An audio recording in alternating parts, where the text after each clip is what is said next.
الحمد لله رب العالمين، والصلاة والسلام على أفضل من صلى وصام ووقف بالمشاعر وطاف بالبيت الحرام. أما بعد، إخواني وأخواتي، السلام عليكم ورحمة الله وبركاته. وحلقدي تضوي لباتناد برنامج كيني سحناها إلى نولو رمضان. حلقدنا يدا وحين سيوا دينا ولا ليال موضوعي حلقدي هراء أينو كهذا اللي وأها زكاة الفطر ده. زكاة الفطر دو ما دامو أي واجب نقطعي عدة أي كو واجبي سنة شروط ده إنه صوت المعني وحي سويدين له انتهى على بحنية. حديث كعبد الله بن عمر وحط المامية فرض رسول الله صلى الله عليه وسلم زكاة الفطر من رمضان صاعا من تمر أو صاعا من شعير. رسول قال لو فرلي لي زكاة الفطر ده بش رمضان مركي دماته iyadoo oo la bixinayo ama ay tahay saac timir ah ama heed ah. xadiidka kale Abi Saciid al-Khudri isaguna wuxuu leeyahay kunna nukhriju zakata al-fitri sa'an min ta'am, waxaanu ahayn zakatu al-fitri da kuwa bixiya saac cunta ah. saacu hadda walaalayaal muxuu yahay? saacu waa 4 mud oo meel lagu shubay ayaa saac la isku yiraahdaa. mudkuna waa qofka labadiisa sacab marka la buuxiyo, gaar ahaan qof waxa weeyaan qacmihiisu ay iska dhexdhexaad yihiin, labadiisa sacab marka la buuxiyo ayaa waxa loo yaqaanaa mud baa loo yaqaanaa. 4 mud ayaa marka waxay noqonayaan saac bay noqonayaan. marka laga yimaado oo loo yimaado maqaayista iyo hadda waxyaabaha wax lagu kala miisaanto ama wax lagu kala miisto intee kiilo ayuu saacu noqonaya. lajna daa'ima ala ra'si ibn Baaz wuxuu leeyahay ama ay leeyihiin waa 3 kiilo taqriiban meelahaas ayuu saacu noqonaya. culimada qaar kamid waxay leeyihiin 2 kiilo iyo bar ayuu noqonaya. ibn Uthaymin oo kale isagu wuxuu leeyahay 2 kiilo iyo 40 gram ayuu saacu noqonaya. almuhim marka la isku soo duuduubo qowlka aad moodo inuu dhexdhexaad yahay waa in la bixiyo 2 kiilo iyo badh in la bixiyo ayuu waxa weeyaan noqonaya. marka zakaatul fitrada inta la bixinaya waa 2 kiilo iyo badh weeyaan. waxa kale oo isweydiin leh zakaatul fitrada ma cuntooyinkii waqtigii nabiga sallallahu alayhi wasallam la bixinayay baa la bixinaya mise cuntooyin kalena waa la bixin karaa? oo xadiistu waxay tilmaamaysaa timir bay tilmaantay oo heed bay tilmaantay oo zabiib bay tilmaantay oo aqid bay tilmaantay. ma kuwaasa lagu eekaanaya oo la bixinaya mise waxa la bixin karaa cuntooyin kale ayaa la bixinaya? jamaahiiru ahli cilmi ama culimadu siday u badan yihiin waxay leeyihiin shardi maaha cuntooyinkii nabiga waqtigiisii la bixinayay in la bixiye haddii cuntooyin kale ay bedelaan oo beledka ama meesha la joogo laga quuto cuntooyinkaasina quutul qaalibka ay yihiin kuwaasa la bixin karaa. xanafiyada iyagu waxay leeyihiin maya waxa la bixinayaa cuntooyinkii waqtigii nabiga la bixinayay nusuustuna ay tilmaantay inta la helayo, marka la waayo ayaa waxa loo gudbayaa kuwa kale ayaa loo gudbayaa. qodobka kale ee walaalayaal isweydiinta leh ama isweydiinta mudan waa yaa la siinayaa zakaatul fitrida. waxaanu soo tilmaanay cidda bixinaysa zakaatul fitrida ay ku waajibayso. su'aashu marka waxay tahay yaa la siinayaa zakaatul fitrida? culimadu 2 qowl bay ka leeyihiin.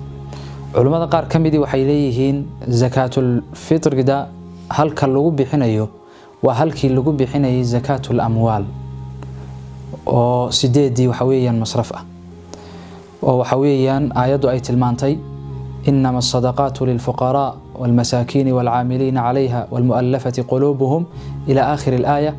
8 وحويان ميلود أي اللغو بحين كرا أي علماء سليه. قول كلابات علماء قار كميدو حيليهين زكاة الفطر ده هلك اللغو بحين أيو وفقراء يا مساكين تكلية أي الله سينية. وانا سيد حوق بدنوي waxaana tilmaamaya xadiidka nabiga sallallahu alayhi wasallam oo nabigu wuxuu yiri wa tu'matan lil masaakin. zakaatul fitrida waxa weeyaan quud masaakiinta la quudinayo iyo fuqarada. Sheikh al-Islam Ibn Taymiyyah ayaa wuxuu leeyahay wa hadha al-qawl aqwa fi ad-dalil in la yiraaho zakatul fitrida ayaa waxa lagu gaar yeelaya masaakiinta iyo fuqarada ayaa xagga daliilka xoog badan. Majmuuc al-Fatawa ayuu sidaa ku oranaya. Sheikh Ibn al-Qayyim oo tilmiidka Ibn Taymiyyah ah ayaa isaguna Zaadul Miicaadka wuxuu ku leeyahay wa kana min hadihi takhsiisul masaakiin bihadhihi sadaqa. Hadiga nabiga waxa ahaa in waxa weeyaan lagu gaar yeelo sadaqadan oo zakatul fitrida ah masaakiinta in lagu gaar yeelo. Sida waxa qaba culimo badan oo kamid yahay Shawkani kama fi Nail al-Awtar waxa weeyaan Ibn Baz iyo culimo aad u fara badan baa qaba. Marka qowlka xoog badan wuxuu yahay cidda la siinayo zakatul fitridu waa fuqarada iyo masaakiinta weey. Qodobka kale ee walaalayaal hadiya jeer la isweydiiyo marka zakatul fitrida laga hadlayo wuxuu yahay zakatul fitrida maxaa lagu bixinaya ma cunto mise lacag. waxaan leenahay laba qowl baa masalada ku jira. qowlka hore wuxuu oranayaa waxa zakatul fitrida lagu bixinaya waa cunto ee lacag ma aha, waana siday culimadu u badan yihiin. waxayna daliishanayaan ficilka nabiga sallallahu alayhi wasallam oo nabigu markuu zakatul fitrida bixinayo cunto ku bixinay. waxay kaloo daliishanayaan qowlka nabiga sallallahu alayhi wasallam iyo hadalkiisa oo adillada uu tilmaamay ee sugan ee nabiga ka sugan waxay tilmaamaysaa waxa lagu bixinayaa inay cunto tahay. waxay kaloo daliishanayaan daliil saddexaad ah ficilkii saxaabada oo iyaguna inay ahaayeen kuwa ku bixinaya zakatul fitrida cunto ku bixinaya. waxay kaloo sidoo kale daliishanayaan zakatul fitrida bixinta la bixinaya waa shaciiro kamid ah shacairta islaamka oo la rabo inay muuqato dadkii raashinkii kala gudoomanaya oo kala qaadanaya. laakiin hadii lacag la yiraaho hal la bixiyo de hoostun baa la isaga dhiibayaa shaciiradaasina waa qarsoomaysa. marka daliiladaas ay daliishanayaan waxayna leeyihiin zakatul fitrida waxa lagu bixinayaa waa cunto ee lacag ma. ibn Qudama ayaa wuxuu leeyahay wala tujzi'u al-qiimah li'annahu 'udulun 'ala al-mansus. gudi mayso in qiimo lagu bixiyo zakatul fitridi waayo waxa laga leexday xaaladaas iyada hadii sida la sameeyo daliilku wuxuu tilmaamay ayaa laga leexday. waana siday culimadu u badan yihiin lajna daa'ima ay qabto iyo culimo fara badan oo hadda halkan ayna ku soo koobi karin. qowlka labaad walaalayaal waa qowlka Xanafiyadu ay qabto culimo kalena laga sheegay wuxuuna oranayaa zakatul fitridi way banaan tahay in qiimo ama lacag lagu bixiyo.